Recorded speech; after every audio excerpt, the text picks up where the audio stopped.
ये बंद। Good morning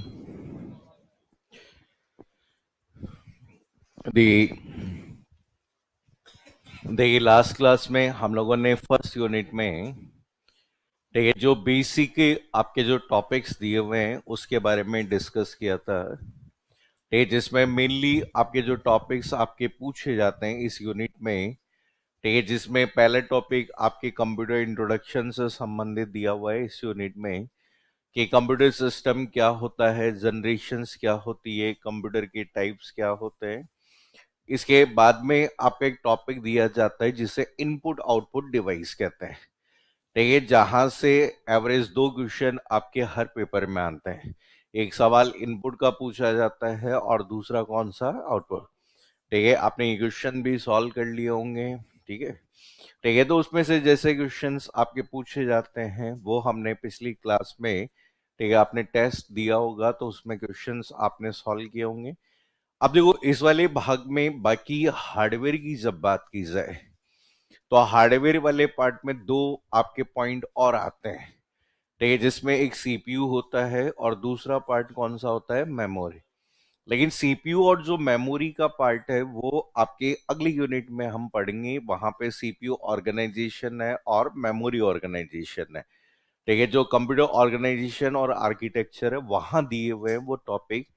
तो यहाँ पे इसमें एक और पॉइंट आपका लास्ट में दिया हुआ है इस यूनिट का, बेसिकली। ठीक है, जहां से एग्जाम में पिछली बार एक क्वेश्चन पूछा गया था और उस पॉइंट को आपका यहाँ पर जिस नाम से जाना जाता है वो क्या कहलाता है, सॉफ्टवेयर कहलाता है। ठीक है, तो यहाँ पे नेक्स्ट जो पॉइंट आपको यहाँ पर सिलेबस के अकॉर्डिंग यूनिट देंगे तो इसमें अगला जो पॉइंट आपका दिया गया है, कौन सा दिया गया है, सॉफ्टवेयर दिया गया है। तो यहाँ पे एवरेज एक क्वेश्चन एग्जाम में आपके सॉफ्टवेयर से संबंधित पूछा जाता है। तो यहाँ पे देखो, सबसे पहले तो ये समझना बहुत जरूरी है कि सॉफ्टवेयर क्या होते हैं, किसी सॉफ्टवेयर को कैसे डिफाइन किया जाता है, होते क्या है सॉफ्टवेयर।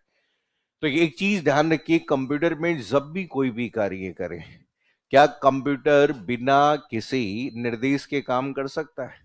नहीं। तो यहाँ पे याद रखिए कि कंप्यूटर की जब भी बात करें तो कंप्यूटर में कोई भी कार्य को करने के लिए सबसे पहले हमें किसकी जरूरत होती है, इंस्ट्रक्शन। क्या आप करेंगे, सबसे पहले हमें कोई ना कोई इंस्ट्रक्शन की जरूरत है, या जनरली हम क्या कह देते हैं, कमांड, कोई कमांड की जरूरत है। और ये बेसिकली इंस्ट्रक्शन या कमांड जो होती है वो किसी न किसी लैंग्वेज में लिखी होती है। ठीक है, आगे आप पढ़ोगे, ये जिस भाग में लिखी होती है उसे जनरली क्या कहा जाता है, प्रोग्रामिंग लैंग्वेज। किसी न किसी प्रोग्रामिंग भाषा में ये आपकी लिखी होती है।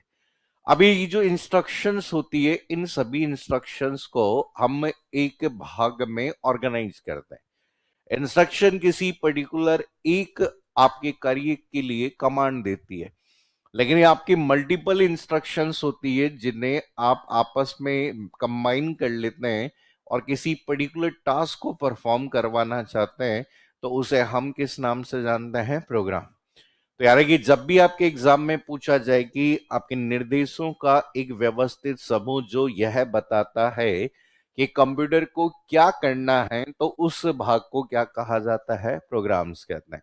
ठीक है, और जब आपके संबंधित प्रोग्राम जो होते हैं, ठीक है, वो आपस में आपके कंबाइन कर लिए जाते हैं, तो उस वाले भाग को हम जिस नाम से जानते हैं वो क्या कहते हैं, सॉफ्टवेयर। तो यार कि set of related programs to perform any task. Computer में किसी स्पेसिफिक टास्क को परफॉर्म करने के लिए आप लोग, ठीक है, जो प्रोग्राम्स होते हैं उन प्रोग्राम का एक समूह बनाते हैं और उस समूह को क्या कहते हैं, सॉफ्टवेयर कहते हैं। तो एग्जाम में देखो, पहला क्वेश्चन डेफिनेशन पर बेस आता है, कभी सॉफ्टवेयर का आएगा, कभी प्रोग्राम का आएगा।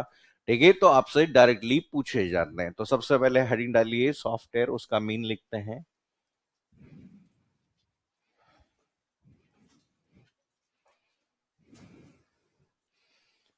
हेडिंग डालिए सबसे पहले सॉफ्टवेयर।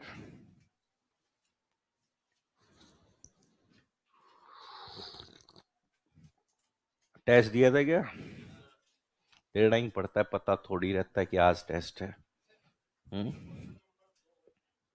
कौन से का? इनपुट आउटपुट का पूरा ही सॉल्व करेंगे। द-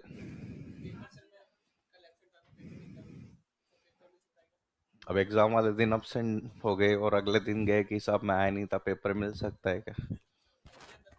हम्म, क्या?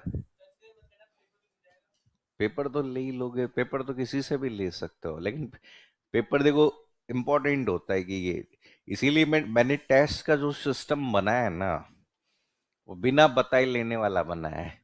ठीक है, ताकि मजबूरी में टेस्ट देना पड़े। और नहीं, जब टेस्ट जिस दिन अनाउंस करते हैं उस दिन क्या आधे जने क्या हो जाते हैं, गायब। और मेरा ये मानना है कि पढ़ाई से ज्यादा इंपॉर्टेंट टेस्ट है। ठीक है, पढ़ाई आपने अगर टेस्ट मिस किया तो दिक्कत है। क्लास अगर हम गएंगे तो क्लास में, ठीक है, पर एक दिन नहीं आया तो भी कोई इतना नुकसान नहीं होगा, लेकिन टेस्ट वाले दिन वो जो टेस्ट का सिनेरियो, वो पढ़ने, टेस्ट को चेक करने की, हम कहते हैं ना वहां एग्जाम में जाके चेक करने वाली चीज है, वो क्या हो जाएगी, खत्म हो जाएगी। तो इसलिए टेस्ट देना, पेपर तो मिल जाएगा नीचे अगर होगा तो। हेडिंग डालिए सबसे पहले सॉफ्टवेयर। क्लास में करा देंगे, ऐसी क्या बात की। हम्म, मैं तो क्लास में ही कराता हूँ ज्यादातर तो। हम्म। अब देखो, इतने सारे तुम जब लास्ट तक एग्जाम दोगे ना, इतने सारे पेपर हो जाएंगे तुम्हारे पास। अब अभी तो तुम्हारे पास में इतनी सारी किताबें तो हो गई। होगी ना। भाई 11 तो बुकलेट हो गई, फिर उसके अलावा वो हो गई। ठीक है भाई, पेपर वन की हो गई, तो इतनी जब देखते हैं ना, देखते ही ऐसा लगता है कि इतनी पढ़नी पड़ेगी, मगर इतने में तो केवल क्वेश्चन है। बाकी आगे तुम अपनी नोटबुक उस पर जोड़ते चलोगे, तब लास्ट में देखोगे तो इतनी हो जाएगी। तो ये, अगर आपने इस एग्जाम की तैयारी अच्छे से कर ली ना, तो वैसे तो आपका हो ही जाएगा। और 1% भी अगर रहता है ना, तो आपके पास में सूचना सहायक आने वाली है। ठीक है, वापस से सूचना सहायक रिपीट हो जाएगी। ये अभी बजट में घोषणा हो जाएगी सूचना सहायक की, वापस से पंचायती राज वाली। खुद मंत्री जी पीछे पड़े हुए हैं इस बार कि भाई मेरे को चाहिए। तो फिर आपको अलग से कभी पढ़ने की जरूरत नहीं है, फिर वापस से फिर आपने बहुत पढ़ लिया। अब देखो ना कि जैसे अभी एग्जाम हुआ है, इतना सिंपल सिंपल क्वेश्चन आए अभी ईएमआरएस वाले पेपर में, दिया है तुम में से किसी ने? देखिए ईएमआरएस वाले, मतलब मुझे नहीं लगता कि 15 में से किसी का भी कोई सवाल गलत होगा। हम्म? एक सवाल तो हमने पिछली क्लास में पढ़ा था प्लोटर का, डायरेक्ट आया था वो। तो यही देखो, प्रैक्टिस प्रैक्टिस करनी है। और असली कहानी हमारी देखो, ये तो हम तैयारी कर रहे हैं, 50% तैयारी है। ये जो हम पढ़ रहे हैं, क्लास में पढ़ रहे हैं, टेस्ट दे रहे हैं, ये 50% तैयारी। असली जो तैयारी मैं करवाऊंगा वो कब होगी, कोर्स होने के बाद। ठीक है, टेस्ट सीरीज तो अलग है, मैं वो क्लास में जब डेली टेस्ट कराऊं, डेली कराता, डेली मैं रिवीजन कराऊंगा। मैं पहले समझाता हूँ, फिर क्वेश्चन कराता हूँ, फिर समझाता हूँ, फिर क्वेश्चन कराता हूँ। वो असली होती है। ठीक है, जिसमें आपको बस बैठ के बस सुनना होता है, लिखना नहीं होता, कुछ नहीं है। बस मैं क्लास में टॉपिक बताऊंगा, फिर आपको शीट दूंगा, 100 क्वेश्चन सॉल्व करो, फिर मैं सॉल्व कराऊंगा। तो ये वो होती है प्रैक्टिस। ये पढ़ने से क्योंकि क्या होता है कि आपको थोड़ा सा एक्स्ट्रा करना पड़ेगा अब एग्जाम के लिए। ये नहीं कि भाई वही पुरानी रणनीति के आधार पे नोट्स पढ़ के चले गए, तो ये कोई छोटी मोटी बुक आपके सॉल्व कर लिए, उससे काम नहीं चलेगा। अब थोड़ा सा अलग करना पड़ेगा, क्योंकि भाई जब हमें सरकारी नौकरी लेनी है तो थोड़ा सा हमें अलग से मेहनत करने की जरूरत होती है। तो इसलिए ये जो प्रैक्टिस तो कर ही रहे हो, इसके साथ में जैसे अभी थोड़े दिन के बाद 2025 में आए हुए सारे सवाल सॉल्व करने में, भाई 2000, ये तो 2024 के एंड तक थे वो सारे थे। अब 2025 में जितने भी पेपर हुए, जैसे आपके जीके वाले सारे पेपर, जैसे फोर्थ ग्रेड हुआ, पटवारी हुआ, वीडियो हुआ, कांस्टेबल का पेपर, वो सब पेपर। देखिए कोई भी पेपर आपको जीके के सारे पेपर सॉल्व करने, जीके तो इससे क्या हो, करंट अलग से तैयार करना ही नहीं है हमें। उन पेपर में जो करंट के क्वेश्चन आए वो सब करंट के क्वेश्चन इंपॉर्टेंट थे, इसलिए एग्जाम में आए। एक साल का करंट आता है तो हमने साथ साथ में इन सारे पेपर के करंट कर लिए। अभी जैसे पेपर होगा, अभी पेपर होंगे किसके, ठीक है, थर्ड ग्रेड के। अब थर्ड ग्रेड के हर पेपर में, जैसे लेवल वन के पेपर में 90 सवाल आएंगे किसके, जीके के, वो इंपॉर्टेंट हो गए। ऐसे हर पेपर में 5 सवाल आएंगे आईसीटी के। तो अगर 10 सब्जेक्ट के, अगर 5, मैं कह रहा हूं 8 सब्जेक्ट के पेपर हो रहे हैं तो 40 क्वेश्चन आए, और एवरेज बाकी के सब पेपर में 60 क्वेश्चन आएंगे किसके, जीके के। 60 सवाल जीके, उसमें करंट अफेयर्स के 10 सवाल तो कम से कम आएंगे ही। तो हमने यहाँ पे एवरेज अगर 8 पेपर हुए तो 400 सवाल हमारे लगभग जीके के मिले हमें। तो पेपर्स, हमेशा पेपर सॉल्व किया करोगे भाई। जैसे ये होता है ना कि भाई ये मत सोचा करो कि इस एग्जाम का है, ठीक है, आपके पास आज पेपर हुआ, उस पेपर को आपने 1-2 दिन में जीके का पारा जो जो सिलेबस में वो सब सॉल्व कर लिया, ठीक है। तो इससे क्या होगा कि आपके जो एग्जाम अभी चल रहे हैं उन सभी एग्जाम्स को हम साथ साथ में एनालिसिस करते जाएंगे। ये पढ़ने से कहीं ज्यादा इंपॉर्टेंस है उन पेपर की प्रैक्टिस प्लस विश्लेषण करना, हर पेपर का विश्लेषण करना, कि भाई आता है ठीक है कोई बात नहीं, लेकिन उस क्वेश्चन को वापस से दोहराना, रिवीजन करना, वो बहुत जरूरी होता है। इसलिए पेपर प्रैक्टिस पे ध्यान दी। ज्यादातर लोगों को मैं देखता हूँ कॉपियों में लगे रहते हैं, टेरट्टा मारने, अरे याद कभी नहीं होगा। मैं कह रहा हूँ रीडिंग मारो क्वेश्चन करो, फिर रीडिंग मारो, फिर क्वेश्चन करो, फिर रीडिंग मारो, क्वेश्चन करो, ठीक है। एक ही, अब जब क्वेश्चंस जब करोगे ना तो आपके दिमाग में सोचना शुरू होता है, ये चार में से ये होगा, ये नहीं होगा, ये होगा, ये नहीं होगा, ऐसे करने लग गए तो फिर तुम सारे ही क्वेश्चन कर जाओगे। तो यही थोड़ी सी ध्यान हमें रखने की जरूरत है, ठीक है। लिखो, सॉफ्टवेयर में लिखो। हम्म।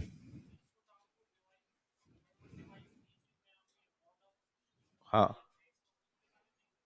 ये तो उसमें आएंगे ना, नेटवर्क कम्युनिकेशन डिवाइस है ना, ये तो कम्युनिकेशन डिवाइस होती है, कम्युनिकेशन डिवाइस, सब कम्युनिकेशन इनकी बारे में मतलब एग्जाम्पल याद रखने, होती डिवाइस इनपुट या आउटपुट होती है। देखो, एक कंप्यूटर सिस्टम में,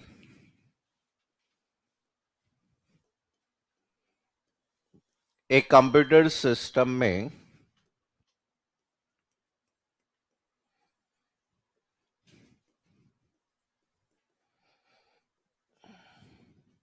निर्देशों के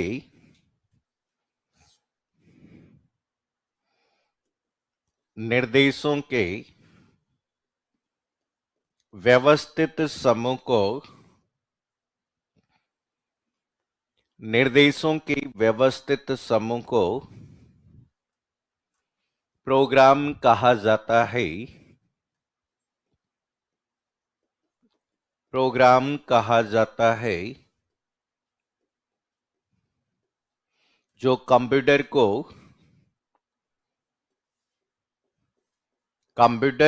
यह बताता है,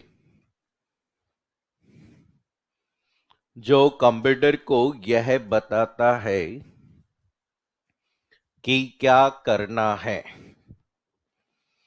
कंप्यूटर को यह बताता है कि क्या करना है। मैं देखो, कंप्यूटर की कहानी है, जैसे कंप्यूटर कोई भी काम करेगा, तो काम करेगा तो बताओगे कैसे कि भाई कंप्यूटर को क्या करना है। तो हम कंप्यूटर से कम्युनिकेट करना चाहते हैं भाई, जैसे आपस में हम विचारों का आदान प्रदान करने के लिए किसका यूज करते हैं, लैंग्वेज का। जैसे हिंदी हम कहते हैं बैठ जाओ, खड़े हो जाओ, ये लैंग्वेज है। वैसे ही हमने कंप्यूटर से इंटरेक्ट करने के लिए एक भाषा बनाई, और उस भाषा का क्या नाम रखा गया, प्रोग्रामिंग लैंग्वेज। और ये जो प्रोग्रामिंग लैंग्वेज होती है, उस प्रोग्रामिंग लैंग्वेज में हम क्या लिखते हैं, सेट ऑफ इंस्ट्रक्शन, ठीक है। हमेशा हम कोई ना कोई इंस्ट्रक्शन यहां पे लिखते हैं। तो नेक्स्ट पॉइंट लिखिए, सॉफ्टवेयर का तात्पर्य,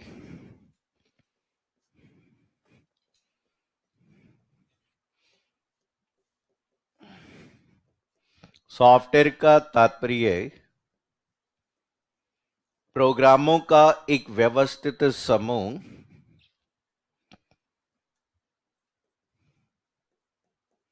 प्रोग्रामों का एक व्यवस्थित समूह होता है,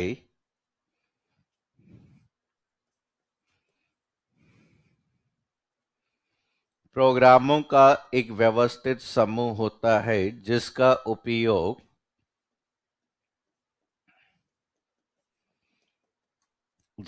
उपयोग कंप्यूटर में, जिसका उपयोग कंप्यूटर में कार्य करने हेतु किया जाता है, कंप्यूटर में कार्य करने हेतु किया जाता है।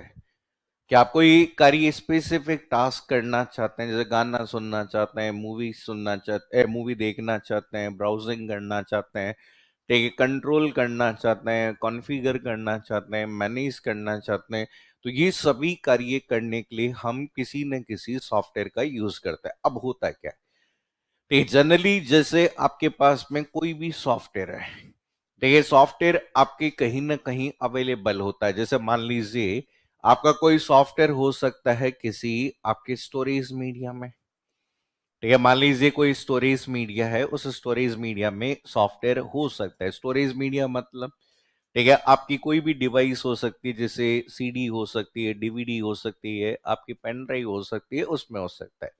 या आजकल अगर बात करें, कोई भी सॉफ्टवेयर जो अवेलेबल होते हैं वो हमें कहां पर उपलब्ध हो सकता है, ऐप स्टोर, ठीक है, हम कहते हैं एप्लीकेशन स्टोर पे उपलब्ध हो सकते हैं।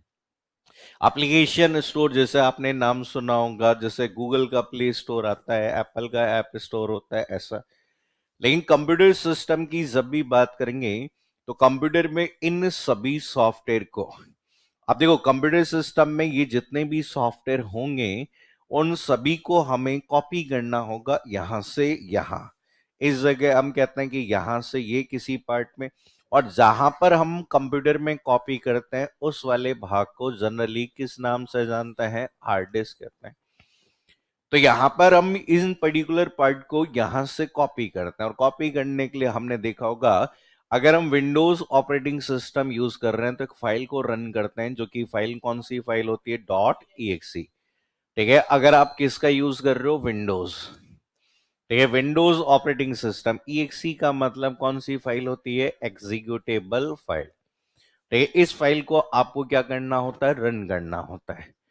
तो यहां पर हम कहते हैं कि इस तरह किसी भी आपके स्टोरेज मीडिया में उपलब्ध, ठीक है, कोई प्रोग्राम या सॉफ्टवेयर को हार्ड डिस्क में जो कॉपी करना होता है, उस कॉपी करने की प्रक्रिया को क्या कहा जाता है, इंस्टॉलेशन।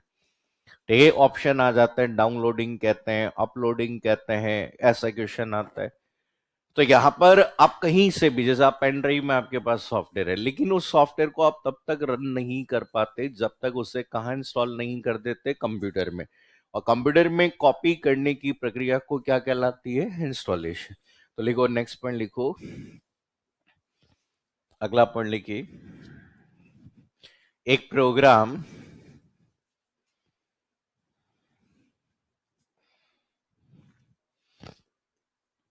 एक प्रोग्राम या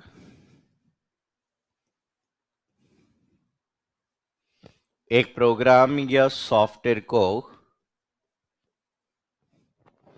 प्रोग्राम या सॉफ्टवेयर को किसी किसी स्टोरेज मीडिया से किसी स्टोरेज मीडिया से स्टोरेज मीडिया से हार्ड डिस्क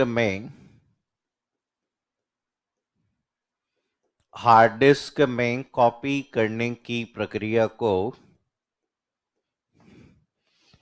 हार्ड डिस्क में कॉपी करने की प्रक्रिया को इंस्टॉलेशन कहा जाता है।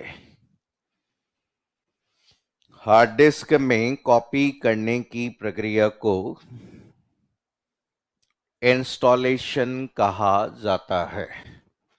तो ये कई बार एग्जाम में डायरेक्ट क्वेश्चन आ जाता है कि आपके सॉफ्टवेयर को इस तरीके से कॉपी करने का प्रोसेस क्या होता है। अब देखिए यहाँ पे आपके जो नेक्स्ट जो पॉइंट आता है कि जो सॉफ्टवेयर हम काम में लेते हैं वो कितने प्रकार के हो सकते हैं। ठीक है, जनरली सॉफ्टवेयर आपके होते हैं वो दो तरह के होते हैं, ठीक है, लेकिन कहीं कहीं आपके सॉफ्टवेयर को तीन तरह से डिफाइन किया गया, लेकिन वास्तविक रूप से सॉफ्टवेयर केवल और केवल दो ही तरह के होते हैं। देखिए, जैसे समझो, पहले समझना कि अभी आपने कहा कि कंप्यूटर में बहुत सारे भाग हो सकते हैं, और किसी भी कंप्यूटर के अंतर्गत बहुत सारे फिजिकल कंपोनेंट होते हैं, और इन सभी फिजिकल कंपोनेंट को जिस नाम से जाना जाता है वो क्या कहलाता है, हार्डवेयर। याद रखना कि कंप्यूटर के अंतर्गत आने वाले जितने भी कौन से वाले भाग होते हैं, भौतिक भाग, कि कंप्यूटर जिनसे भी मिलकर बना होता है वो सारे के सारे भौतिक भाग होते हैं। और इन सभी भौतिक भागों को क्या कहा जाता है? हार्डवेयर। जिसमें अभी आपने जैसे आपने जितने भी डिवाइसेस पिछली क्लासेस में पढ़ी, जैसे कौन सी डिवाइसेस, इनपुट आउटपुट डिवाइसेस हो सकता है, या जो आप आगे सीपीयू के बारे में पढ़ोगे, या कंप्यूटर में उपयोग में ली जाने वाली विभिन्न प्रकार की कौन सी डिवाइसेस, स्टोरेज डिवाइस, ये सब हार्डवेयर है। इवन जो कंप्यूटर हम काम में लेते हैं वो कंप्यूटर भी आपका क्या माना जाता है? हार्डवेयर। कंप्यूटर की जब बात करेंगे तो कंप्यूटर को भी हम हार्डवेयर के, लेकिन इस हार्डवेयर को यूज लेना है। तो आप कह रहे हैं किसी भी हार्डवेयर को काम में लेने के लिए, अगर एक हार्डवेयर को काम में लेने के लिए हमें प्रमुख रूप से एक भाग की जरूरत होती है, और उस वाले भाग को हम क्या कहते हैं? सॉफ्टवेयर। तो यार है कि किसी भी हार्डवेयर को चलाने के लिए प्रमुख रूप से क्या चाहिए? सॉफ्टवेयर। यार है कि हार्डवेयर चलाने के लिए क्या चाहिए होता है? सॉफ्टवेयर। और किसी भी सॉफ्टवेयर को चलाने के लिए क्या चाहिए होता है? हार्डवेयर। इसलिए हम कहते हैं हार्डवेयर और सॉफ्टवेयर दोनों एक दूसरे के पूरक या क्या कहलाते हैं? कॉम्प्लीमेंट। लेकिन अब ध्यान रखना है कि जिन सॉफ्टवेयर का उपयोग करने के लिए, या फिर हम कहते हैं जिन सॉफ्टवेयर का उपयोग किसी भी हार्डवेयर को चलाने के लिए किया जाता है, उन सभी सॉफ्टवेयर को कंप्यूटर का कौन सा सॉफ्टवेयर कहते हैं? System software. तो यार ये ऐसे सॉफ्टवेयर जो सिस्टम के लिए बने हैं, जो हार्डवेयर के बहुत नजदीक होते हैं, जो किसी हार्डवेयर को कंट्रोल करने और उनकी वर्किंग प्रोसेस को मैनेज करने के काम आते हैं, वो कौन से वाले होते हैं? System software. जनरली जितने भी सिस्टम सॉफ्टवेयर होते हैं वो बैकग्राउंड में काम करते हैं। क्या हम कहते हैं कि डायरेक्टली यूजर के सामने इंटरेक्ट नहीं करते, वो बैकग्राउंड में प्रोसेस करने का कार्य करते हैं। तो यहाँ पे याद रखना, सिस्टम से संबंधित सिस्टम की कार्य प्रणाली या कंप्यूटर के अन्य किसी सॉफ्टवेयर को चलाने में जो सहायक होते हैं वो कौन से सॉफ्टवेयर कहलाते हैं? सिस्टम। क्या कंप्यूटर बिना सिस्टम सॉफ्टवेयर के कोई कार्य कर सकता है? क्या नहीं कर सकता। ठीक है, जैसे मोबाइल फोन है, तो आपने देखा मोबाइल फोन हार्डवेयर है या सॉफ्टवेयर है? मोबाइल फोन हार्डवेयर है या सॉफ्टवेयर है? हार्डवेयर। लेकिन इस मोबाइल फोन को चलाने के लिए इसमें सबसे पहले एक सॉफ्टवेयर डाला गया जिसका नाम क्या था? एंड्रॉइड। तो एंड्रॉइड कैसा सॉफ्टवेयर है? सिस्टम या एप्लीकेशन? सिस्टम। क्या बिना एंड्रॉइड के मोबाइल फोन काम कर सकता है? नहीं कर सकता। ठीक है, अब कोई भी प्रयोक्ता, कोई भी यूजर कहता है कि भाई हम भी काम करना चाहते हैं, तो यूजर कार्य करना चाहता है, और यूजर कार्य करने के लिए यूजर ने एक सॉफ्टवेयर इंस्टॉल किया, और उस सॉफ्टवेयर को जिस नाम से जाना जाता है वो कौन सा सॉफ्टवेयर कहलाता है? Application software. तो यार ये हमारे द्वारा उपयोग में लिए जाने वाले जितने भी सॉफ्टवेयर होते हैं, कि जिन सॉफ्टवेयर का उपयोग हमारे द्वारा किया जाता है वो सभी सॉफ्टवेयर कौन से होते हैं? एप्लीकेशन। इन्हें केवल और केवल हमारे द्वारा ही यूज लिया जाता है, इसलिए इन्हें जनरली हम एंड यूजर क्या कहते हैं? सॉफ्टवेयर। अब बताओ, क्या कंप्यूटर में एप्लीकेशन सॉफ्टवेयर जरूरी होते हैं? क्या कंप्यूटर बिना एप्लीकेशन सॉफ्टवेयर के कार्य कर सकता है? कर सकता है? नहीं कर सकता? कर सकता है। कंप्यूटर कहता है कि भैया मुझे जरूरत नहीं है एप्लीकेशन के। एप्लीकेशन आपके जो है वो आपके किससे संबंधित है? यूजर। तुम्हें गाना सुनना है तुम इंस्टॉल करो, तुम्हें चैटिंग करनी है तुम इंस्टॉल करो। तो ये एप्लीकेशन सॉफ्टवेयर जो होते हैं वो यूजर से संबंधित है। लेकिन कोई भी एप्लीकेशन सॉफ्टवेयर हम तब तक नहीं चला सकते जब तक हमारे पास में कौन सा सॉफ्टवेयर नहीं हो? System software. भाई आपके पास में व्हाट्सएप तब तक काम नहीं करेगा जब तक फोन में क्या नहीं हो? एंड्रॉइड। ऐसे ही हम कहते हैं कि आपके कंप्यूटर में आपके एमएस ऑफिस आप तब तक नहीं चला सकते जब तक विंडोज ना हो। तो इसलिए हम कहते हैं विंडोज आपका एक प्रकार का कैसा सॉफ्टवेयर है? System software. तो याद रखना कि हमेशा ध्यान रखिए, ज्यादातर एग्जाम्स में एग्जाम्पल्स आते हैं या कई बार डायरेक्टली पूछ लेते हैं। तो यहाँ पे एक प्रकार का सॉफ्टवेयर जो कंप्यूटर की कार्य प्रणाली से संबंधित होता है, तो ये कंप्यूटर के अन्य सॉफ्टवेयर ठीक है, कुछ चलाने का एक प्लेटफॉर्म प्रोवाइड करता है जिसके आधार पर आप कोई कार्य कर सके। उन सभी सॉफ्टवेयर को कौन सा सॉफ्टवेयर कहते हैं? System software. तो नेक्स्ट लिखिए, टाइप्स ऑफ सॉफ्टवेयर। सॉफ्टवेयर के प्रकार। Types of software. सॉफ्टवेयर के प्रकार। सॉफ्टवेयर के प्रकार। Types of software. सॉफ्टवेयर के प्रकार। इसमें पहला लिख लो सिस्टम सॉफ्टवेयर, दूसरा लिखो एप्लीकेशन सॉफ्टवेयर, फिर हेडिंग डालो सिस्टम सॉफ्टवेयर।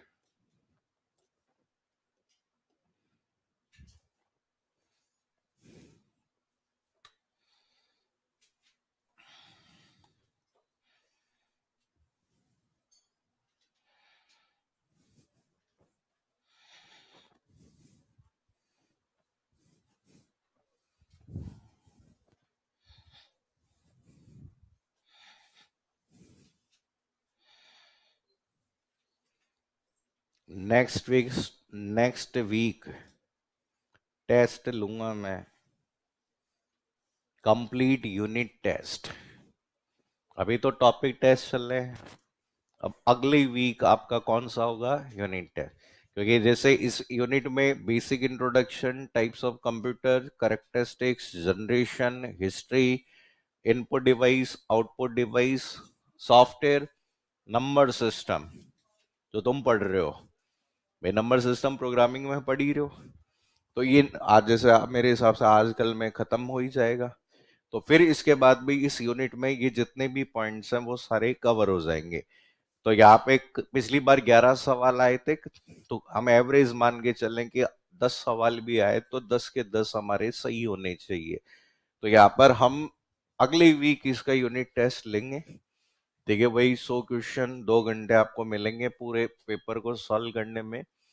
ठीक है, तो रिवीजन हो जाए, साथ साथ में हम कहते हैं टॉपिक तो टेस्ट हम कर ही रहे हैं, और फिर उसके अलावा आपके यूनिट वाइज भी हम टेस्ट के रिवीजन कर लेंगे, ताकि आपको रिवाइज होता रहेगी, साथ साथ में पढ़ते रहेंगे भाई हमने ये कर लिया इस तरीके से। इसमें एक टॉपिक है फाइल और इट्स टाइप, वो हम मल्टीमीडिया ग्राफिक्स का पार्ट है, वो उसमें आ जाता है, फाइल एक्सटेंशन वगैरह क्या होती है कैसे, उसमें आता है वो। ठीक है, तो लिखिए इसमें आपका सिस्टम सॉफ्टवेयर में लिखो सिस्टम सॉफ्टवेयर।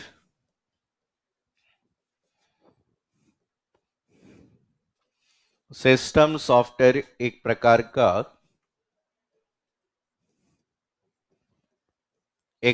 का कंप्यूटर सॉफ्टवेयर होता है। एक प्रकार का कंप्यूटर सॉफ्टवेयर होता है जो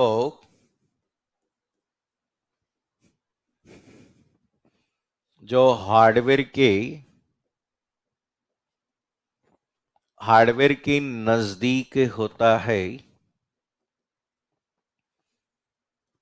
हार्डवेयर के नजदीक होता है।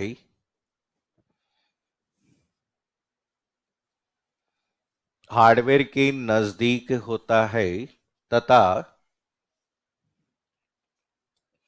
तथा हार्डवेयर को हार्डवेयर को चलाने हार्डवेयर को चलाने तथा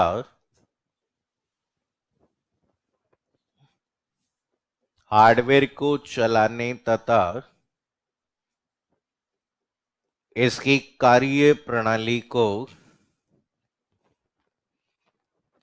इसकी कार्य प्रणाली को इसकी कार्य प्रणाली को नियंत्रित करने हेतु किया जाता है। नियंत्रित करने हेतु किया जाता है। नियंत्रित करने हेतु किया जाता है। नेक्स्ट पॉइंट लिखो, सिस्टम सॉफ्टवेयर सिस्टम सॉफ्टवेयर एक कंप्यूटर सिस्टम सॉफ्टवेयर, एक कंप्यूटर प्रोग्राम है, एक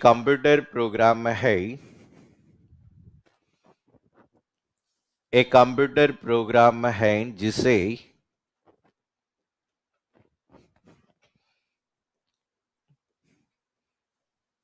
जिसे एक कंप्यूटर प्रोग्राम है जिसे कंप्यूटर हार्डवेयर को कंप्यूटर हार्डवेयर को कंप्यूटर हार्डवेयर को कंट्रोल तथा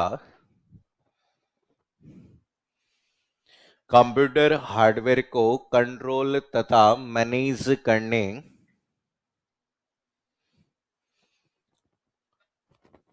कंप्यूटर हार्डवेयर को कंट्रोल तथा मैनेज करने और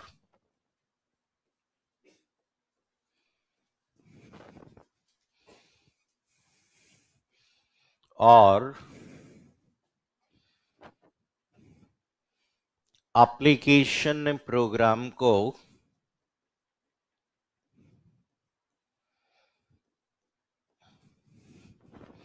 और एप्लीकेशन प्रोग्राम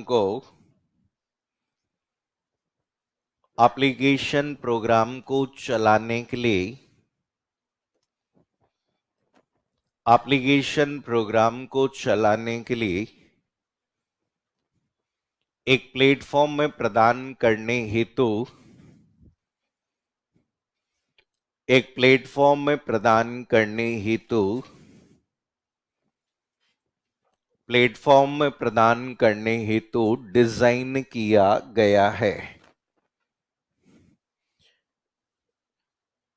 एक प्लेटफॉर्म में प्रदान एप्लीकेशन प्रोग्राम को रन करने के लिए एक प्लेटफॉर्म प्रदान करने हेतु डिजाइन किया गया है। देखो, याद रखना कि कोई भी सॉफ्टवेयर जो हार्डवेयर को कंट्रोल करता है, मैनेज करता है, वो इसके अलावा जितने भी एप्लीकेशन प्रोग्राम्स होते हैं उन सभी प्रोग्राम्स को रन करने का प्लेटफॉर्म देता है। जैसे आपके एग्जाम्स में जैसे प्रोग्रामिंग लैंग्वेज होती है, वहां क्वेश्चन बनता है एक, तो प्रोग्रामिंग जो लैंग्वेज होती है वहां क्वेश्चन आता है ना कई बार कि कौन सी प्रोग्रामिंग लैंग्वेज हार्डवेयर डिपेंडेंट है। कभी आता है हार्डवेयर डिपेंडेंट और कभी आता है प्लेटफॉर्म डिपेंडेंट। तो हार्डवेयर डिपेंडेंट का मतलब, देखिए, हार्डवेयर डिपेंडेंट का मतलब जो किसी एक स्पेसिफिक हार्डवेयर पर निर्भर करती है। मीन्स जिस हार्डवेयर पे प्रोग्राम लिखा गया केवल उसी हार्डवेयर पे काम करेगा, दूसरी हार्डवेयर पे वो प्रोग्राम नहीं चलेगा। जैसे आपकी मशीन लैंग्वेज, असेंबली लैंग्वेज कैसी लैंग्वेज है? हार्डवेयर डिपेंडेंट, कि उनके जो प्रोग्राम्स लिखे जाते हैं वो उसी हार्डवेयर पे काम करते हैं जिस हार्डवेयर पर उन्हें लिखे गए। देखिए, दूसरा वर्ड आता है प्लेटफॉर्म। प्लेटफॉर्म जनरली कंप्यूटर में कंसीडर किया जाता है ऑपरेटिंग सिस्टम। ठीक है, जो ओएस होता है उसे क्या कहते हैं? आपके प्लेटफॉर्म। तो प्लेटफॉर्म का मतलब होता है किसी भाषा में लिखे जाने वाले प्रोग्राम के कोड को अन्य किसी ऑपरेटिंग सिस्टम पर नहीं चलाया जा सके। भाई, जैसे आपने देखा होगा सी भाषा में लिखा जाने वाला प्रोग्राम जो आपने विंडोज में लिखा है, क्या लाइनेक्स में सेम तरीके से काम करेगा? नहीं। ये होता है प्लेटफॉर्म डिपेंडेंट। जबकि दुनिया की पहली क्रॉस प्लेटफॉर्म प्रोग्रामिंग लैंग्वेज है कौन सी? जावा। जावा दुनिया की सबसे पहली क्रॉस प्लेटफॉर्म प्रोग्रामिंग लैंग्वेज है। हम कहते हैं ना, वहां पे उसे कंपाइल करने के बाद बाइट कोड बना लो और उसे किसी भी दूसरे प्लेटफॉर्म पे क्या कर लो? रन कर लो। तो ये वर्ड आपके आते हैं। अब देखो, सिस्टम सॉफ्टवेयर में कौन कौन से एग्जांपल्स आपके पूछे जाते हैं। ठीक है, इससे देखो समझो कि सिस्टम सॉफ्टवेयर में हमेशा ध्यान रखना है कि सिस्टम सॉफ्टवेयर जो होते हैं, ठीक है, हमने कहा कि यहां पे अगर आप याद रखना चाहो, वैसे मैं भूल चुका हूं, कि हमेशा यहां पे याद रखिए कि आपके सिस्टम सॉफ्टवेयर क्लोज टू आपके किसके होते हैं? हार्डवेयर। क्या कह रहे हैं? हार्डवेयर के जो सबसे नजदीक है, कि हार्डवेयर के जो सबसे नजदीक होते हैं जिनके लिए हम कहते हैं। आपके यहां पर दूसरा जो पार्ट हम कह सकते हैं कि असेंशियल, ठीक है, फॉर फंक्शनिंग, किसी भी कार्य को करने के लिए आपकी किसकी जरूरत होती है? System software. कि भाई आप गाना भी सुनना चाहते हो तो, लेकिन उस गाने को चलाने में महत्वपूर्ण भूमिका किसकी होती है? System software. क्या आप कहते हैं कंप्यूटर किसी भी आपके सिस्टम सॉफ्टवेयर, स्पेशली हम कहते हैं कि without any system software computer can not perform any task. जैसे हम कहते हैं कि ऑपरेटिंग सिस्टम कहता है कि कंप्यूटर में कोई भी काम होगा तो मेरी दखल के बिना काम नहीं होगा, हमेशा किसका इन्वॉल्वमेंट होगा? ओएस का। ओएस कंप्यूटर का मैनेजर, और मैनेजर कहता है मेरे बिना पूछे कोई काम नहीं कर सकता, सब मेरे माध्यम से ही क्या करेंगे? कार्य करेंगे। तो ये जनरली यहां पर आपके किस में लिखे जाते हैं? Low level language mostly. हम कहते हैं कि मोस्ट हार्डवेयर से संबंधित होंगे तो मोस्टली। बाकी आजकल कुछ ऐसे प्रोग्राम्स होते हैं जो किसमें भी लिखे जा रहे हैं? हाई में। जैसे आजकल देखा होगा कि लाइनक्स सी भाषा में लिखा, यूनिक्स सी भाषा में लिखा, लेकिन जनरली यहाँ पर प्रोग्रामिंग जो होती है वो किसमें होती है? लो लेवल में। और लो लेवल में जैसे आपकी असेंबली लैंग्वेज का उपयोग प्रमुख रूप से क्या किया गया है? बाद में हम कहते हैं कि यहाँ पे क्योंकि इंट्रैक्शन, ये लो लेवल में क्यों लिख रहे हैं? ताकि हम किसके साथ में इंट्रैक्शन करें? हार्डवेयर। तो हार्ड यूजर इंटरेक्शन के लिए तो हमेशा ये हार्डवेयर इंटरेक्शन। और हार्डवेयर में जैसे आप पढ़ोगे प्रमुख रूप से जो आपकी लैंग्वेज यूज की गई है वो पहले कौन सी लैंग्वेज थी? Assembly language. देखिए, तो यहां पर याद रखना, यहां पर इस वाले भाग में हम कहते हैं कि लेस इंटरेक्टिव। तो आप कहते हैं कि इससे कभी कभी पाला पड़ता है, तो हम कहते हैं कि ज्यादातर ये आपके किसमें ही काम करती है? बैकग्राउंड में। अब देखो कंपाइलर, इंटरप्रेटर, असेंबलर सब किसमें काम करते हैं? बैकग्राउंड में। तो यूटिलिटी सॉफ्टवेयर जो हम पढ़ेंगे वो सब किसमें काम आते हैं? बैकग्राउंड में। तो हमेशा याद रखना कि कभी कभी ऐसे क्वेश्चन आ जाते हैं कि कौन विशेषता हो सकती है, कौन विशेषता नहीं होती, या फिर ऐसा भी आ जाता है जैसे भी रिसेंटली एक पेपर में आ गया कि यहाँ पे कौन से सॉफ्टवेयर है जिन्हें जल्दी जल्दी बदलने की आवश्यकता नहीं होती है। तो आप ओएस जनरली जल्दी जल्दी थोड़ी बदलते हो। व्हाट्सअप तो अगर बात करें, गुस्सा आया सुबह उड़ा दिया, फिर दोपहर में वापस डाल लिया, फिर शाम को वापस गुस्सा आके उड़ा दिया। ओएस में ऐसा थोड़ी करते हैं हम, सिस्टम सॉफ्टवेयर में ऐसा नहीं करते हैं। तो यहां पर याद रखना कि ये जो सॉफ्टवेयर होते हैं असेंशियल पार्ट होते हैं कि कंप्यूटर में ये प्रमुख रूप से उपयोग में लिए जाने वाले भाग होते हैं। अब पिछली बार हमारे एग्जाम में जो क्वेश्चन आया था, डायरेक्ट क्वेश्चन आया कि निम्नलिखित में से कौन एक सिस्टम सॉफ्टवेयर का उदाहरण नहीं है। अभी रिसेंटली आपके जो ईएमआरएस का पेपर था उसमें भी क्वेश्चन था एग्जाम्पल पर बेस। तो यहां पर देखो, सबसे पहले हमें ये समझना है कि कौन कौन से सिस्टम सॉफ्टवेयर के एग्जाम्पल्स होते हैं, कि कौन कौन से सॉफ्टवेयर जो है कंप्यूटर को कंट्रोल करने के काम आते हैं, कंप्यूटर को मैनेज करने के काम आते हैं। तो सबसे पहले हमें नेम पता होने चाहिए। बताओ कौन कौन से होते हैं?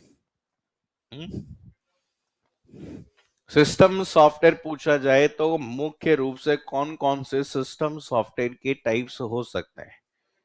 देखो समझो कि सबसे पहला जो आपका टाइप होता है जिसे जिस नाम से जानेंगे वो क्या कहलाता है? Operating system. तो यार कि सबसे पहला जो प्रमुख रूप से सिस्टम सॉफ्टवेयर आपका है वो कौन सा वाला कहलाता है? Operating system. ठीक है, ऑपरेटिंग सिस्टम के बाद में दूसरे नंबर पर जो पार्ट आता है जिसे हम क्या कहते हैं? Device driver. तो ये हम कहते हैं कि दूसरा जो भाग आपका यहां पर यूज किया गया है जिसे डिवाइस ड्राइवर कह सकते हैं।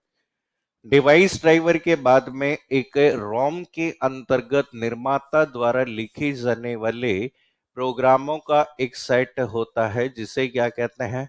फर्मवेयर। ये भी आपका क्या माना जाता है? System software. तो इसके बाद में आप लोगों ने सबने नाम सुना होगा किसका? Device driver. Sorry, device driver हो गया। ठीक है, इसके बाद में आप लोगों ने लैंग्वेज ट्रांसलेटर। ठीक है, हम कहते हैं कि यहां पर आपके जो लैंग्वेज ट्रांसलेटर होते हैं, ठीक है, लैंग्वेज ट्रांसलेटर हो सकते हैं जिसे हम जनरली क्या कह सकते हैं? भाषा अनुवादक। ठीक है, भाषा अनुवादक हो सकते हैं। या कभी कभी लैंग्वेज ट्रांसलेटर की जगह एक वर्ड और यूज होता है, जैसे अभी सीटी के पेपर में आया था, लैंग्वेज प्रोसेसर। ठीक है, आपके लैंग्वेज प्रोसेसर। तो यहां पर इसे कह सकते हैं भाषा संसाधक, ऐसा भी वर्ड यूज हो जाता है कभी कभी।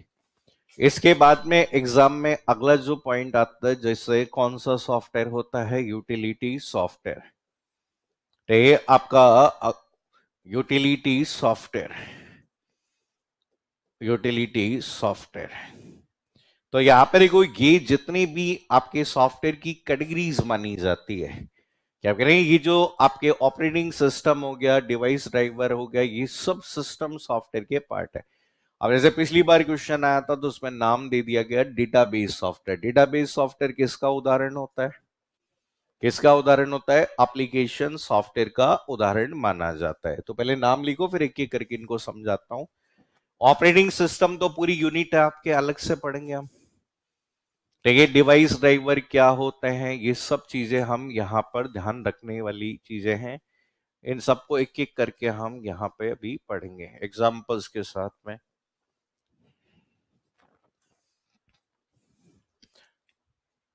ये सिस्टम सॉफ्टवेयर के उदाहरण हैं सारे।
तुम बताओ क्या करते हो उससे? हम्म। तो ये गूगल गूगल ट्रांसलेटर थोड़ी है ये यहाँ पे कंप्यूटर लैंग्वेज की बात कर रहा है यहाँ पर। ये वो सिंपल लैंग्वेज ट्रांसलेटर नहीं है। इसको अगर आप और डिफाइन करना चाहो तो इसे हम क्या कहते हैं, प्रोग्रामिंग लैंग्वेज ट्रांसलेटर, प्रोग्रामिंग भाषा अनुवादक। चलिए देखो, समझो, सबसे पहला जो सॉफ्टवेयर नाम दिया गया जिसे ऑपरेटिंग सिस्टम कहते हैं, ये बहुत डिटेल में हम ऑपरेटिंग सिस्टम यूनिट में पढ़ेंगे।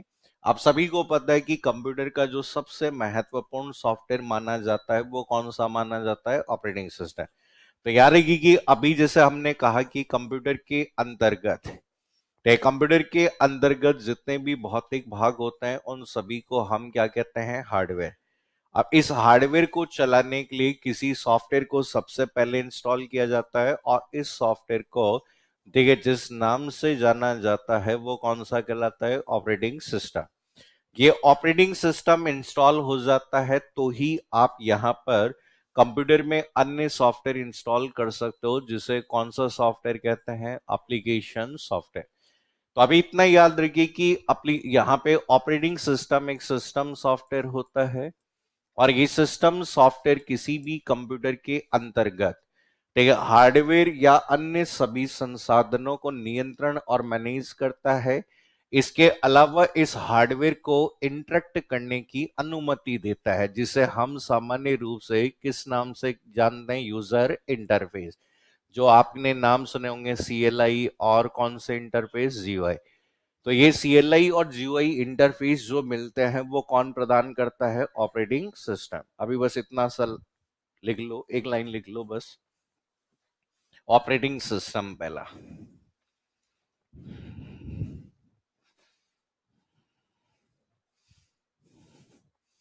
ऑपरेटिंग सिस्टम में लिखिए ऑपरेटिंग सिस्टम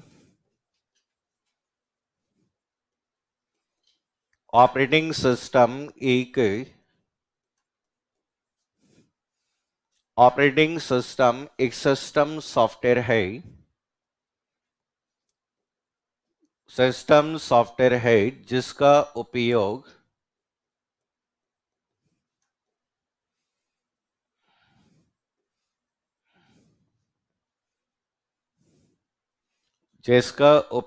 कंप्यूटर के सभी संसाधनों को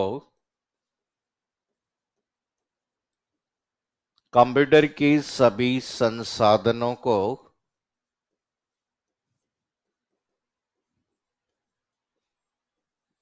कंप्यूटर के सभी संसाधनों को प्रबंधन करने नियंत्रण तथा प्रबंधन करने नियंत्रण तथा प्रबंधन करने नियंत्रण तथा प्रबंधन करने और यूजर इंटरफेस प्रदान करने हेतु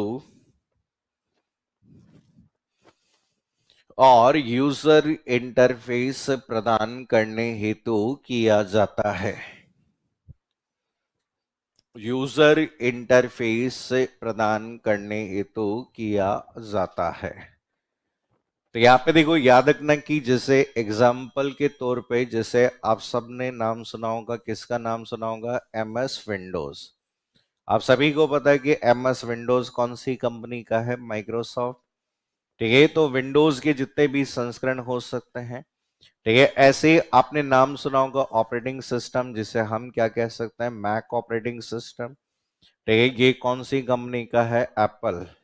एप्पल इनकॉर्पोरेशन का हो। ठीक है, ऐसे आपने लाइनेक्स का नाम सुना है? ठीक है, लाइनेक्स जिसे बनाने वाले व्यक्ति का नाम लाइनस टॉरवेलेंट्स है। ठीक है, आपके इसी तरीके से एक पार्ट होता है जिसका नाम क्या है? यूनिक्स, जिसके प्रमुख भाग बनाने वाले व्यक्ति का नाम केन थॉमसन है।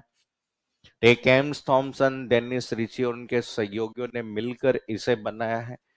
इसी तरीके से आपके यहां पर जैसे पहले आपका एक ऑपरेटिंग सिस्टम यूज होता था, डॉस। ठीक है, डॉस का मतलब होता है डिस्क ऑपरेटिंग सिस्टम। ठीक है, डिस्क ऑपरेटिंग सिस्टम जो है वो भी आपके इसी कैटेगरी में है। इसके अलावा आजकल विभिन्न प्रकार के कौन से ऑपरेटिंग सिस्टम होते हैं? मोबाइल मोबाइल फोन में बहुत सारे ऑपरेटिंग सिस्टम यूज होते हैं, जिसमें से एंड्रॉयड नाम सुना होगा आपने। एंड्रॉयड अभी गूगल के अधीन है। ऐसे आईओएस नाम सुना होगा, आईफोन ऑपरेटिंग सिस्टम, जो एप्पल कंपनी के अधीन माना जाता है। ठीक है, ऐसे ही हम कहते हैं विन ओएस। ठीक है, विन ओएस जो आपके किसके अधीन माना जाता है? माइक्रोसॉफ्ट के। ठीक है, ऐसे ही पहले आपके यूज होते थे, आजकल नहीं है, बाडा।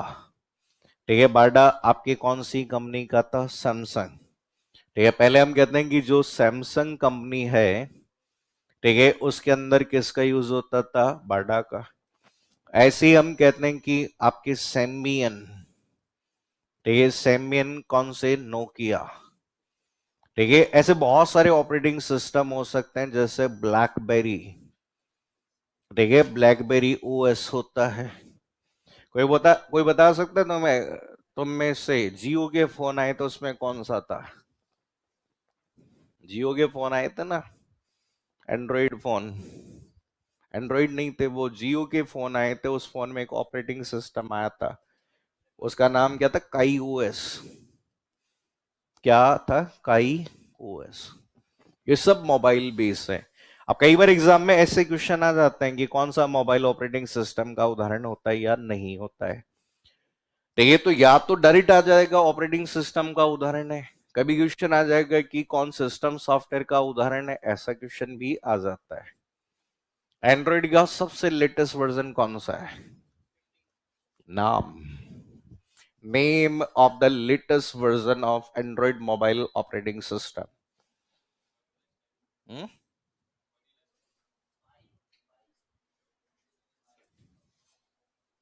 पाई के बाद में तो क्यू, क्यू के बाद में red velvet cake, sea monkey आ गया, टीरा मासू आ गया। बकलावा, अभी लेटेस्ट बकलावा है। वनीला आइसक्रीम पहले था, अभी बकलावा है। अब देखो एग्जाम में कई बार क्या होता है ना, ऐसे क्वेश्चन आ जाते हैं कि भाई, जैसे आपके देखोगे तो उसमें वैसे जैसे आपके यूनिट नंबर 2 जो आपकी रीजनिंग एप्टीट्यूड वाली यूनिट है ना, उसमें लास्ट एक लाइन लिखी हुई है, recent development in the field of information and communication technology. तो ये सब एडवांस जो भी नए नए डेवलपमेंट होते हैं उनके नाम आ जाते हैं। ये सब सिस्टम सॉफ्टवेयर हैं।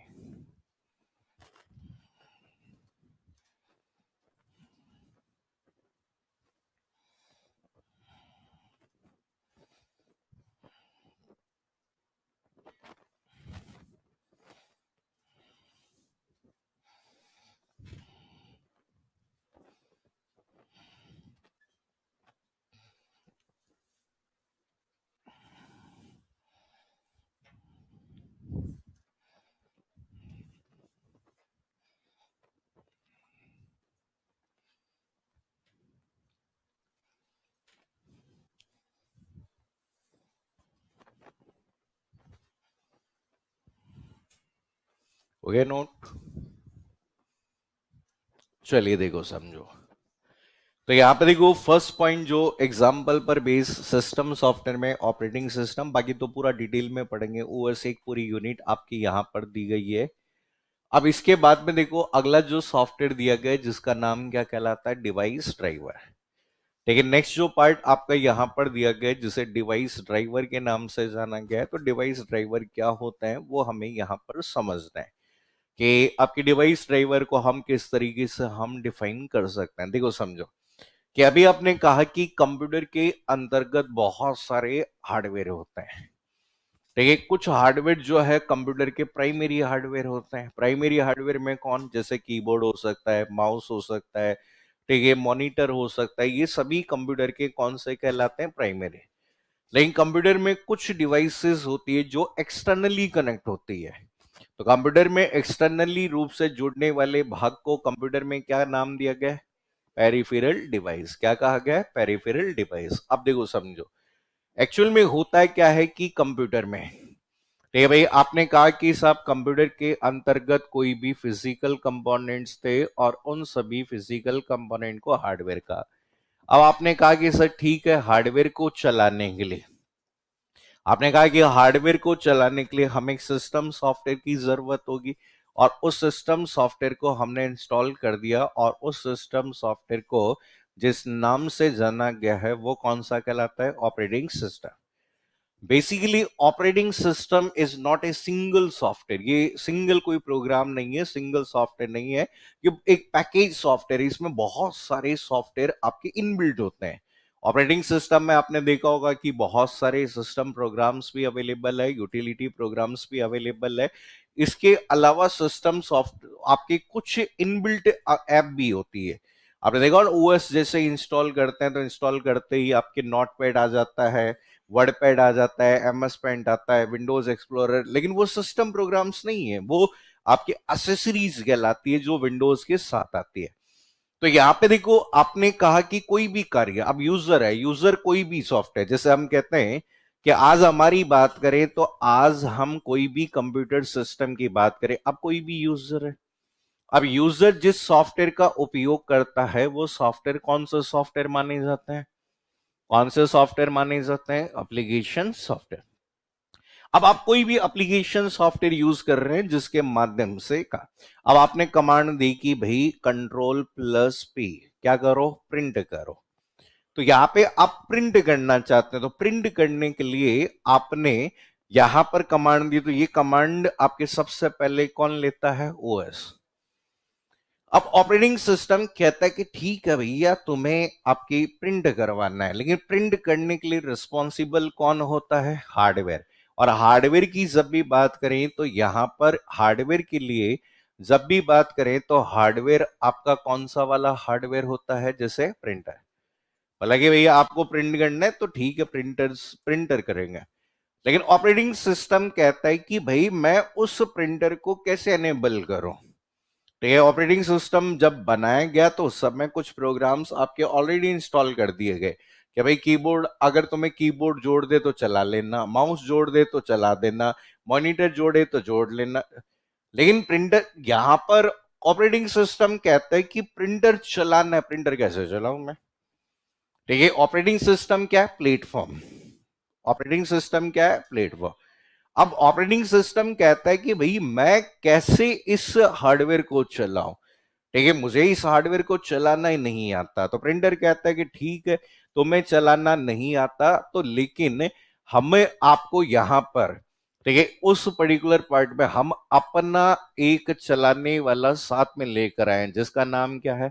Device driver. तो डिवाइस ड्राइवर जो होते हैं वो किसी भी ऑपरेटिंग सिस्टम को अनुमति देते हैं किसके साथ में इंटरेक्ट होने की? हार्डवेयर। तो आप कहते हैं ऑपरेटिंग सिस्टम डायरेक्टली आपके हार्डवेयर से इंटरेक्ट नहीं कर सकता। तो उस हार्डवेयर से इंटरेक्ट करने के लिए वहां पर आपका एक प्रोग्राम दिया गया जिसे डिवाइस ड्राइवर। इसलिए आपने देखा होगा आजकल तो इनबिल्ट आने लग गए, ओएस कहता है मैं साथ में लेके आऊंगा आजकल।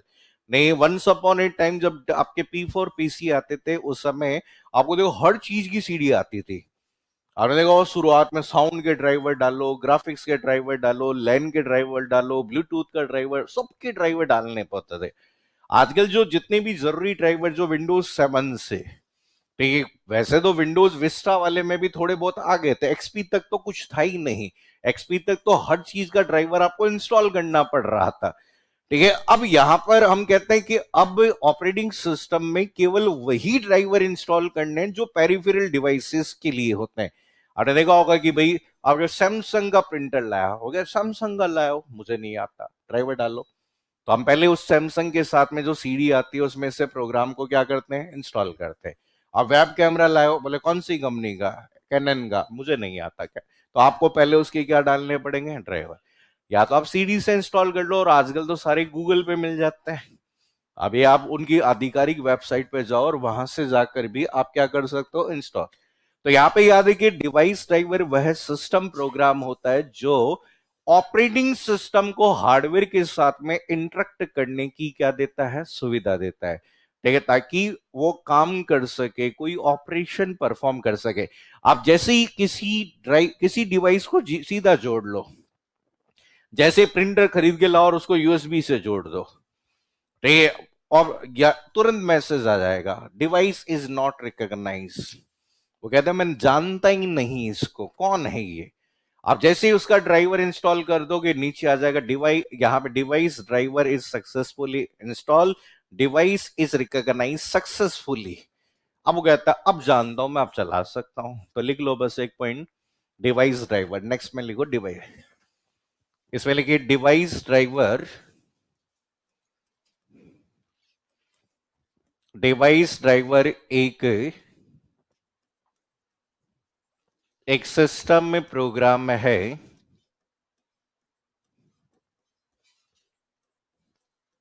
सिस्टम में प्रोग्राम है जो ऑपरेटिंग सिस्टम को ऑपरेटिंग सिस्टम को ऑपरेटिंग सिस्टम को हार्डवेयर के साथ ऑपरेटिंग सिस्टम को हार्डवेयर के साथ संवाद करने की इंटरेक्ट संवाद करने की अनुमति देते हैं। संवाद करने की अनुमति देते हैं।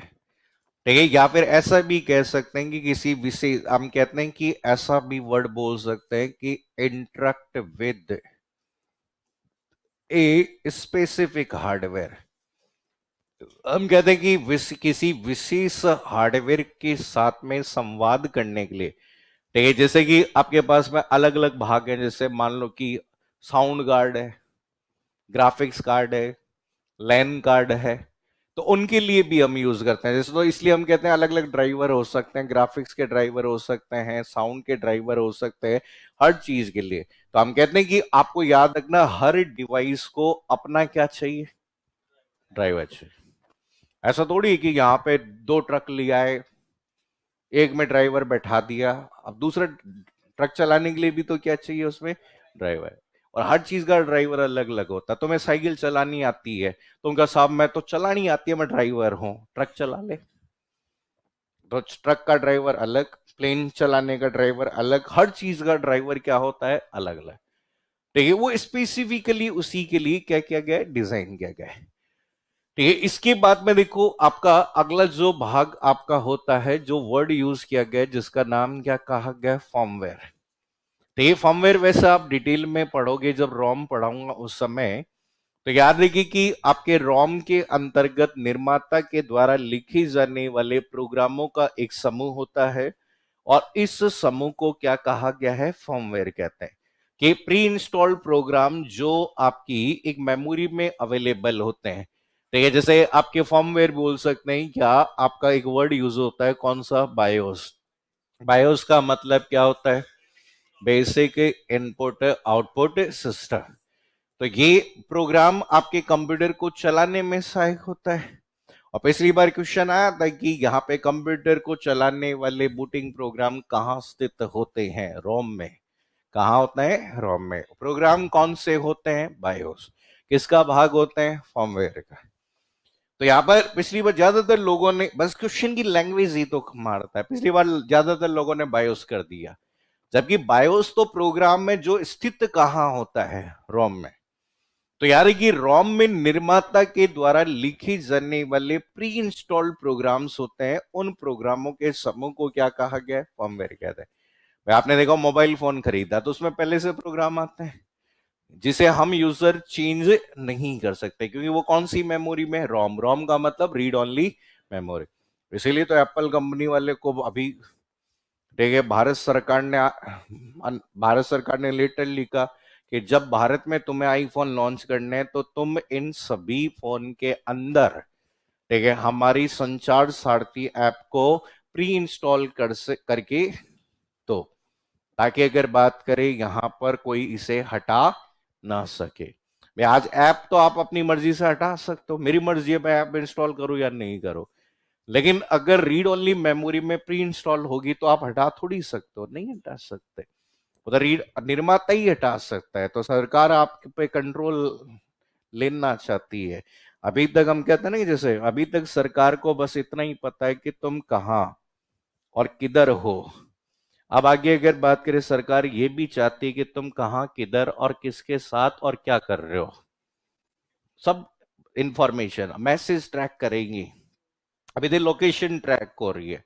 अब थोड़े दिनों में फिर ये संचार सारथी जब बिल जो पास करने की बात कर रहे हैं, और अगर ये पास हो गया तो आपकी सारी चीजें, तुम क्या मैसेज भेज रहे हो, किसको मैसेज भेज रहे हो, कब आपने क्या किया, सब चीजें क्या हो जाएगी, कंट्रोल। ठीक है, इसलिए एप्पल ने इसे मना कर दिया। ठीक है, एप्पल, जब आपने पहले देखो ट्विटर पे भी लगाम लगाने की कोशिश की थी भारत सरकार ने। ठीक है, एलन मस्क ने साफ साफ मना कर दिया कि भैया मैं इस तरीके की पाबंदी नहीं लगा सकता, क्योंकि ट्विटर एक सोशल मीडिया प्लेटफॉर्म है जहां लोग अपने विचारों की स्वतंत्र रूप से अभिव्यक्ति कर सकते हैं।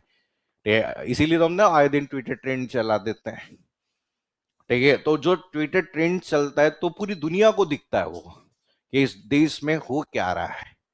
ठीक है, ट्रेंडिंग में जो चीज चलती है वो पूरी दुनिया को दिखेगी। ठीक है, लेकिन अगर आप ट्विटर ही कंट्रोल कर लेंगे तो आप ट्रेंड चला के दिखा दो, ये सरकार चलाने से पहले उसको क्या कर देगी, बंद कर देगी। तो सरकार ने जैसे यूट्यूब कंट्रोल में ले लिया धीरे धीरे। अब यूट्यूब पूरी तरीके से सरकार के कंट्रोल में है, तुम सरकार के खिलाफ वीडियो बना के देखो तो थोड़ी देर के बाद में आपका चैनल उड़ा देंगे। ठीक है, यूट्यूब चैनल ही उड़ा देंगे फिर पूरा का पूरा। अभी नहीं हुआ था कि वो अ, एक एक वो था सिंगर था, उसका पूरा का पूरा वीडियो, पूरा चैनल उड़ा दिया था, हरियाणा का जो था ना।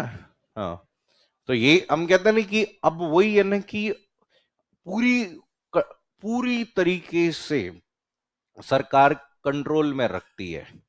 अब कहते हैं ना कि यहाँ पे जैसे सरकार, बीजेपी की तो आईटी सेल इतनी खतरनाक है। ठीक है, आप अगर कहीं अगर लिखो कि जैसे ऐसा किसी जगह पे ऐसे लिखा हुआ है कि राहुल गांधी जिंदाबाद, उसके नीचे 10,000 कमेंट बुराई वाले वहीं से आते हैं वो सीधे। आम जनता थोड़ी करती है। ये आईटी सेल का काम है। ये आईटी सेल का काम क्या है? सही हो या गलत हो उसे सही बनाना, हमारे फेवर में लेके आना, और जनता को वही दिखता है, जो दिखता है वही होता है। आजकल पैसे दे दे के तो हम करवा लेते हैं कि ये काम करना है, ये यूट्यूब पे, इंस्टाग्राम पे, इन पे तो सब चीजें है। पैसा दे, सब पेड सर्विस है। तो मैं जितने लाइव दिखाने लाइव दिखा लो, बोर्ड चलता है। ठीक है, तुम्हें अगर जितने व्यू बढ़वाने व्यू बढ़वा लो, जितने तुम्हें कमेंट डलवाने उतने कमेंट डलवा लो। मतलब आजकल इतनी सारी सर्विसेज अवेलेबल है। ठीक है, हम कहते नहीं किसी की छवि खराब करनी है तो पैसा दो, ठीक है, ऑटोमेटिकली कमेंट डाल देगा उस पर आज। और वो रेंडमली क्या होते हैं, सॉफ्टवेयर के थ्रू जाते हैं, पता ही नहीं चलता। मतलब उसको एक कीवर्ड देना होता है कि इस कीवर्ड के आधार पर कमेंट बनाकर तुम डाल दो, सब डाल देंगे वो। तो आजकल ये जो सोशल मीडिया जब बढ़ गया है, तो वहां हम कहते नहीं कि अभी आने वाले समय में हो सकता है सरकार कानून भी लेके आए, कि भाई कानून लिया है कि भाई कंट्रोल करने के लिए, कि धीरे धीरे यूट्यूब ने तो सख्ती लगाती है, नई नई पॉलिसीज बना रहा है यूट्यूब।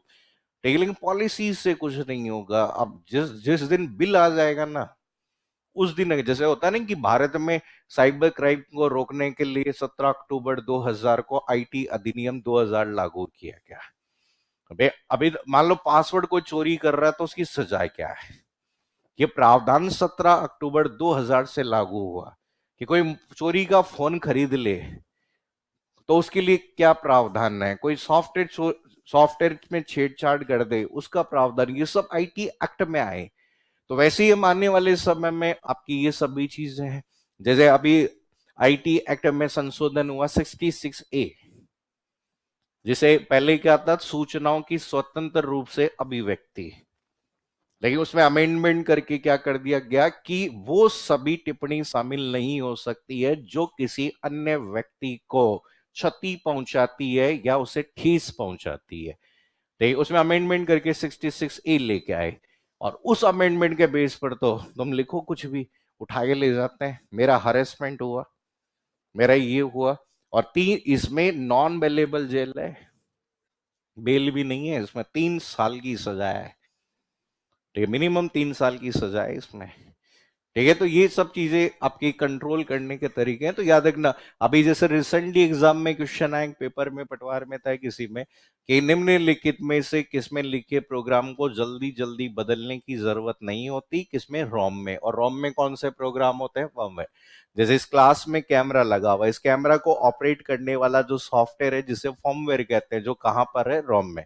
ऐसे क्लास में टीवी लगे हुए हैं, तो इन टीवी को भी ऑपरेट करने वाले जो इसमें सॉफ्टवेयर आते हैं वो सब किसमें है, रोम में होते हैं। तो लिख लीजिए फर्मवेयर में।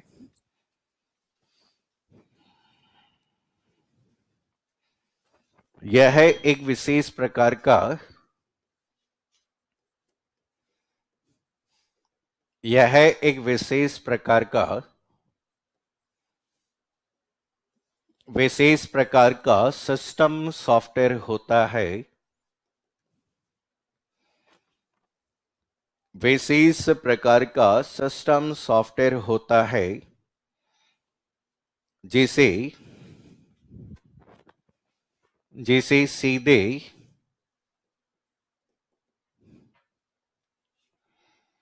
जिसे सीधे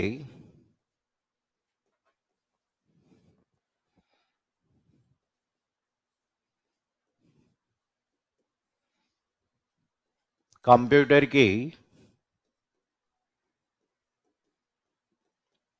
कंप्यूटर की रीड ओनली मेमोरी,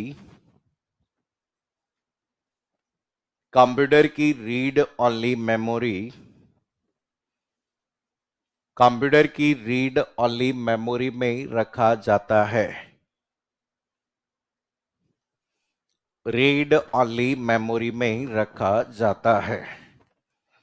तो जो सीधे आपकी यहां पर नॉन वॉलेटाइल या कौन सी मेमोरी में है, रीड ओनली मेमोरी, नाम से पता चल रहा है कि इसमें लिखे जाने वाले प्रोग्राम को हम कभी भी, हम यूजर क्या नहीं कर सकते, चेंज नहीं कर सकते, डायरेक्टली एम्बेडेड है। जैसे कैलकुलेटर है, कैलकुलेटर में जो प्रोग्राम लिखा है वो सीधा हार्डवेयर में लिख दिया गया।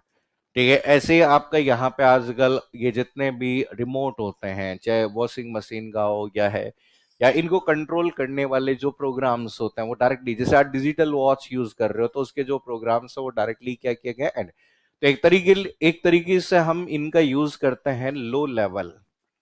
ठीक है, हम कहते हैं लो लेवल हार्डवेयर डिवाइस। ठीक है, हार्डवेयर डिवाइस कंट्रोल। ठीक है, हम कहते हैं कि निम्न स्तर पर हार्डवेयर डिवाइस के नियंत्रण करने के लिए प्रमुख रूप से, ठीक है, जिस भाग का उपयोग किया जाता है उस पार्ट को कौन सा कहता है, फर्मवेयर कहते हैं। तो ये जो फर्मवेयर प्रोग्राम होते हैं वो आपके, जिसमें प्रमुख रूप से हम कौन से प्रोग्राम की बात करते हैं, कौन से प्रोग्राम की बात करते हैं, बायोस।